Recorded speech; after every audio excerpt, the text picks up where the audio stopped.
Bonjour tout le monde, je suis Antoine. Gabriel, j'ai attendu toute la semaine pour te parler de quelque chose qui m'est arrivé. Tu sais, parfois dans la vie, on a envie d'abandonner. Bienvenue dans Wow Spoken French, cher auditeur.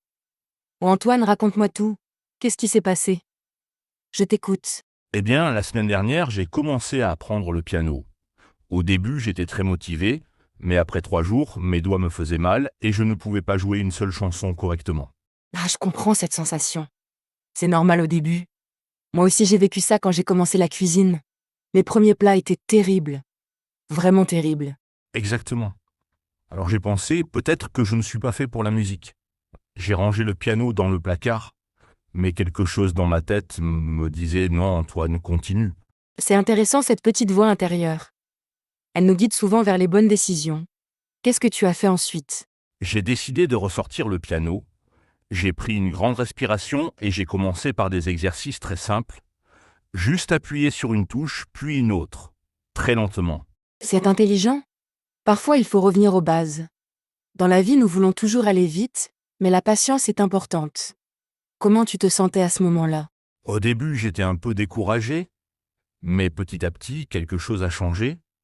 Mes doigts ont commencé à se souvenir des positions. C'était comme si mon cerveau apprenait une nouvelle langue.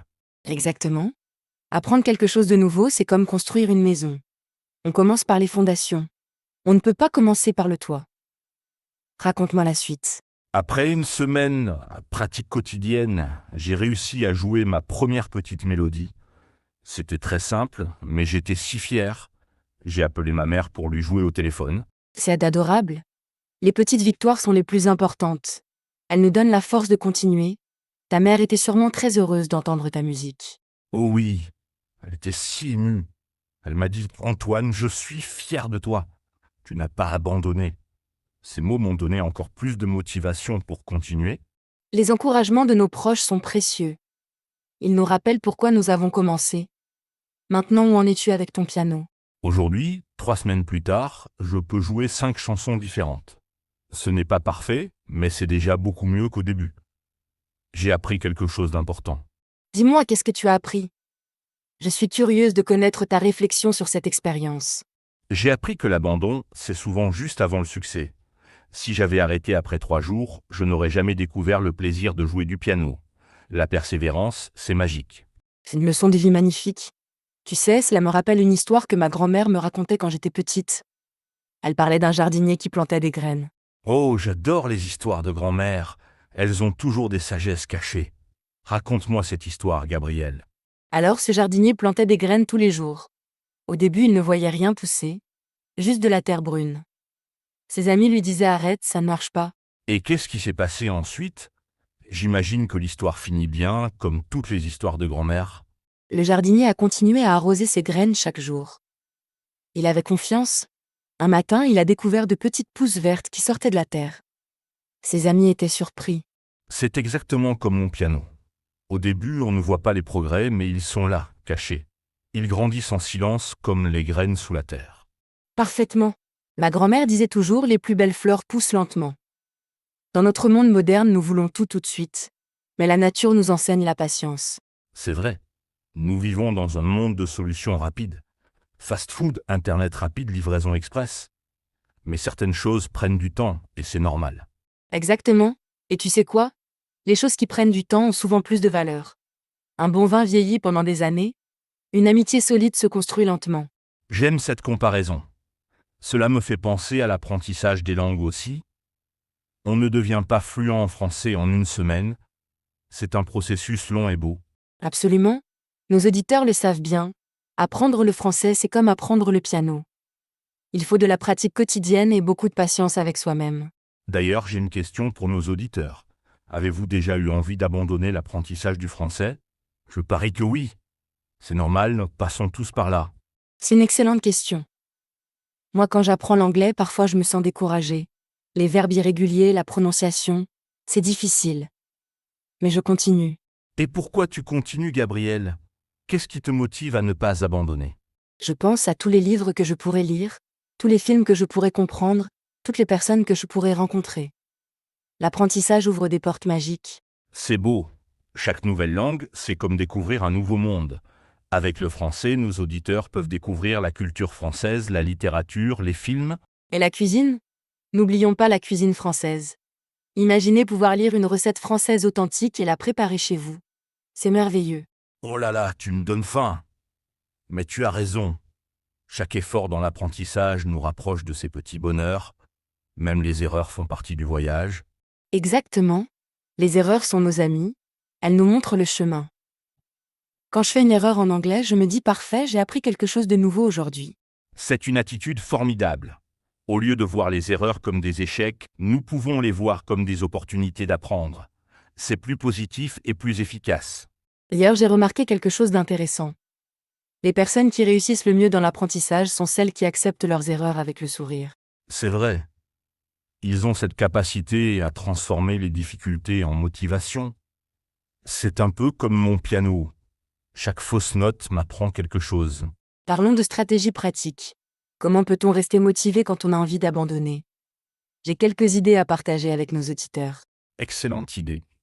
Moi, j'ai découvert que se fixer de petits objectifs aide beaucoup. Au lieu de dire je veux jouer du piano parfaitement, je dis aujourd'hui je vais apprendre cette mélodie. C'est intelligent.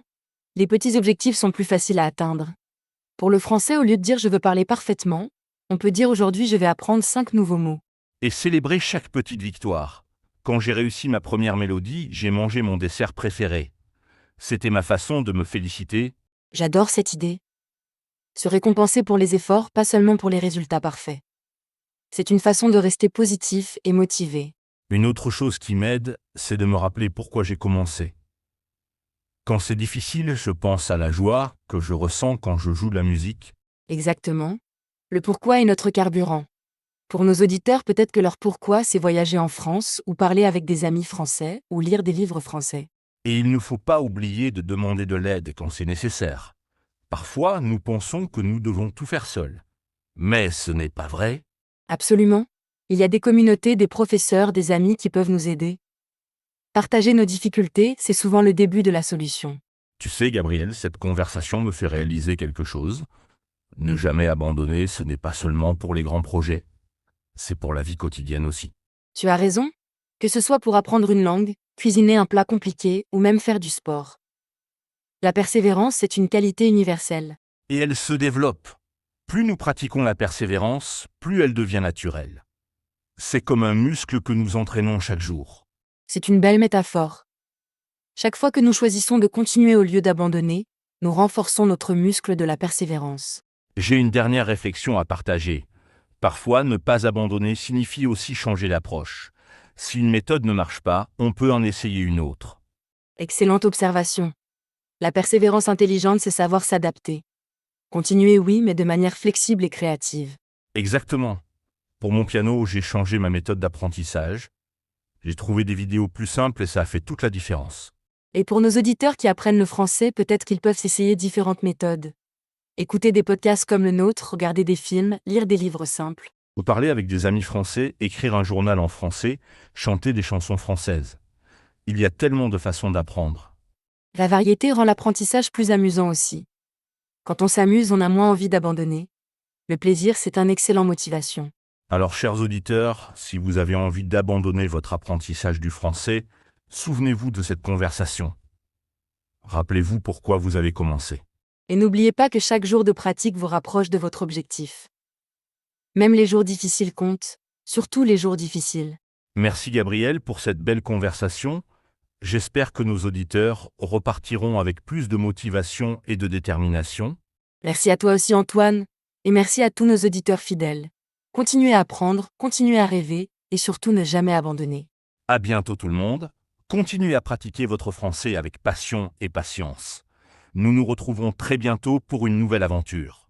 Au revoir et bonne continuation dans votre apprentissage du français. Souvenez-vous, chaque petit pas compte. À très bientôt sur Wow Spoken French.